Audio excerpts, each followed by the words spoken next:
What's good, y'all? This your boy Teddy B Blackman, and I'm back with another review video.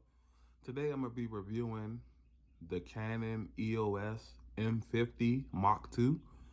I bought this camera about maybe a month or two ago for an upgrade over my other original camera that I had, which was a Canon 7D. Nothing wrong with the 7D at all. It's a very reliable, very authentic camera. It's just that I needed to get something to to really just, more recent with the times, as far as like being able to send these straight to the computer or my phone with the Wi-Fi, or very very new school s camera. This isn't the most recent kind of camera, but it's only about a couple years old. But yeah, so this is a good look at it. With the lens 15-45 mm.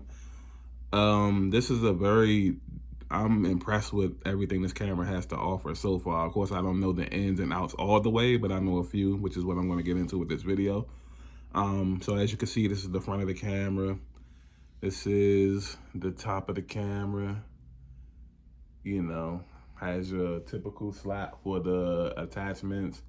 Has your dial, has your record button, the manual focusing, and we'll get into what's on the dial exactly once I turn the camera around. There's your typical capture button, and even has like the port for the mic on this side, and then we'll go what's on the other side. So I'm gonna go ahead and turn this around for y'all. Has a screen that can be open, latch, excuse me, got it. Yeah, so that's the screen right there, and I'll cut it on momentarily. This is more informational buttons. The menu, which I'll go over everything, there's the name, the EOS M50 Mark II. There you go, know it's authentic, blah blah blah. So let's go ahead and turn it on. This is in video mode already, so let's just get straight into video mode. This is a 4K camera. It does 4K, 2K, 19. I mean, well, that's 2K. Sorry. 1080p, 720p. It does 30 frames per second, 60. I think I might have seen an option that says 90. Let's see what we could do here. Let's see if we can. It's touchscreen also, so that's a plus. Go to the queue. Has the autofocus where it picks up multiple faces, which I'll try to go over in a few seconds as well, but we're gonna try to see what we can get this quality up. Right now it's in 60 frames per second. As you can see, the options, 4K at the end, does 25 frames per second depending on which one. So it goes away after a couple seconds if you don't decide. All right, so the one before the 4K, there it is. That's the 2K. As you can see, 1920 by 1080p, 60 frames per second. Why does it do this? Why does it do this? Why does it do that? Boom. I guess we have to go underhand. It's also 2K, but that's 30 frames per second.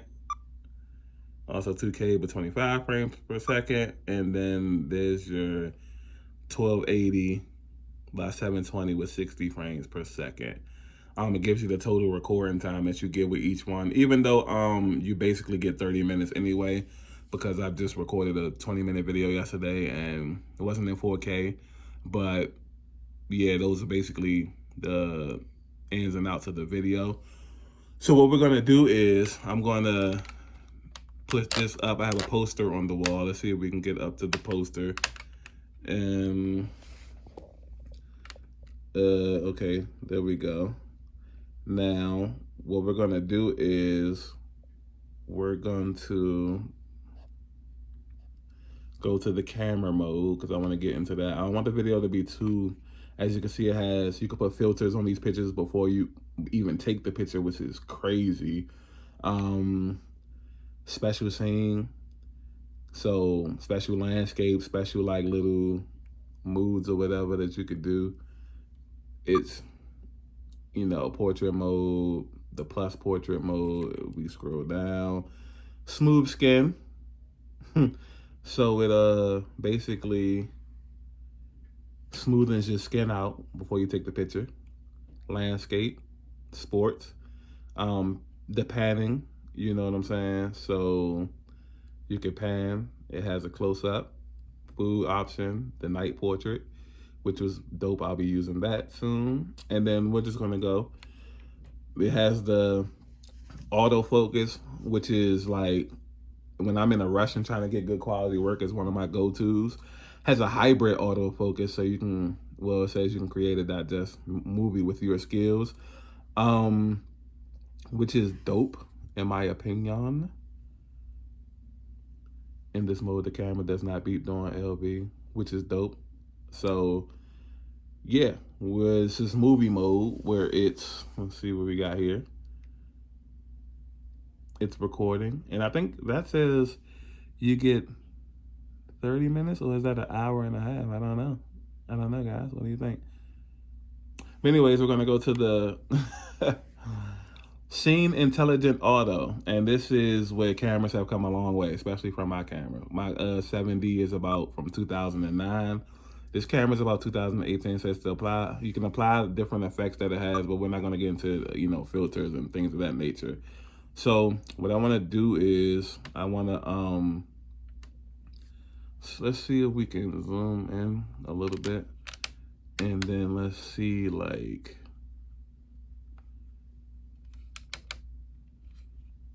can we, so see how it's catching, it's focusing on Jordan's face. Yeah, and if you want to change that, you could just press on this Jordan's face, and then zoom out, and then zoom in, and it's zooming, focusing on this Jordan's face, and then it adjusts the, you know, see how it adjusts right there. So yeah, this picks up on, it also has a mode where it picks up on multiple faces, but again, I won't get into every super detail. I just wanted to go through the rundown. Of course, it has your manual preferences as well, the program aperture, shutter priority, the aperture priority, the regular manual where you could just do or set all of those previous ones we just went through by yourself if you have a certain preference. We did the movie recording, and we did the filter. So man, when I tell you that this camera is definitely a bang for your buck, it's definitely a bang for your buck. As like, I'm gonna bring it back around a little bit so I can show y'all. Also, HDMI port, charger port, which takes a regular USB. As you can see, there's a Wi-Fi button. You gonna zoom in on that? Yeah, zooming in, pretty clear. So you can connect to Wi-Fi to get your pictures all very quickly and faster. This is very solid, good camera. You know what I'm saying? The price is a bit pricey, but I feel like it's worth it. Of course, you can buy multiple lenses for it. I'm currently saving up for a nice lens for it, and then I feel like I'll be good to go as far as like any type of quality. Other than that, as you can see, it goes idle after a certain amount of time. There we go. Other than that, man, this is just, as you can see, I put it in black and white mode there. It's so many things that you could do before you even shoot, which I think is so cool. You know what I'm saying? So you can fool around with the ISO, which is, you can see right here, autofocus, manual focus, info button, so it gives you every little detail when you do take a picture or video. It breaks down the details for you. Just all types of things, man. I guess I could do a separate video as far as like tutorials go, but I just wanted to give a basic look at this Canon Eos M50 Mark II. Runs about, I think about 600, 6 something. I caught it on sale, so that was a good steal for me, but it's definitely worth the original price, I feel like, anyway, especially if you're looking with the kind of work that you do. As I'll just leave it off this time, but you could tell it's not because of the green light. But yeah, this has been Teddy B Blackman, you know, and yeah, I'm out.